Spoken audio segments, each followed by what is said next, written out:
আসসালামু আলাইকুম ভাই। আমি এখানে মনে করেন 2 কাঠা জমি আমি সিম দিছি, বুঝছেন? 2 কাঠা সিম দিতে গিয়ে আমার কিন্তু অনেক টাকা খরচ হয়েছে, অনেক টাকা। কিন্তু আল্লাহ রহমতে আপনারা দোয়াই এবার আল্লাহ রহমত ফলন ভালো হইতেছে। এই যে দেখেন, এদিকে আয়ো কাকিব, এদিকে আয়ো, এই দেখো, এই যে ভাই দেখেন সরা অবশ্য ভালো হইতেছে। সকলের কাছে দোয়া চাই, আল্লাহ জন এবার আমার ফলন ভালোই দিয়েছে। আপনার সকলের কাছে আমি দোয়া চাইতেছি আল্লাহ রহমত।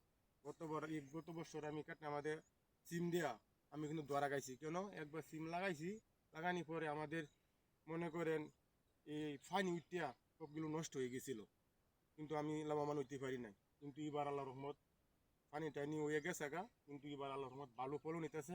এই যে দেখেন সিমের সোয়ারা ভালো ধরতেছে, এই যে ফুল ইতাছে, দেখি তুমি এটি দেখাও।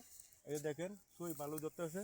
এই যে আপনারা সকলে আমার জন্য একটু দোয়া করবেন, আমি যখন ভালোভাবে ফলো করতে পারি। সেই কাটা তুমি দেখাও, হয় না আছে আর 2 কাঠা তুমি এটাও দেয়া দাও। ওই যে কাঠা, হ্যাঁ, এই যে দেখেন হেন আছে আমার আরো 2 কাঠা, এনে আছে 2 কাঠা, কিন্তু দিকে করা এখানে হয়েছে আপনার আর মনে করেন শতাংশ সবাই বুঝেন। এনে হয়েছে আপনার 20 শতাংশ, আর হেন হয়েছে 20 শতাংশ। 40 শতাংশ জায়গা আমি সিম করছি ভাই, অনেক টাকা খরচ হয়েছে ভাই। সাপ আমার 3 দিন ভিজিতে হয়।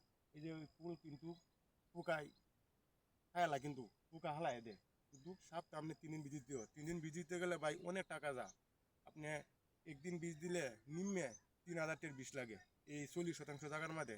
যারা এই কৃষি কাজ করছেন তারা বুঝবেন, আর যারা করছে না তারা বিশ্বাস করবে না। তো ভাই আমাকে সবাই একটু এই ভিডিওটা যদি আপনার কাছে ভালো লাগে সকলে মিলে আমাকে লাইক কমেন্ট করবেন, এটা আপনাদের কাছে আমার কথা।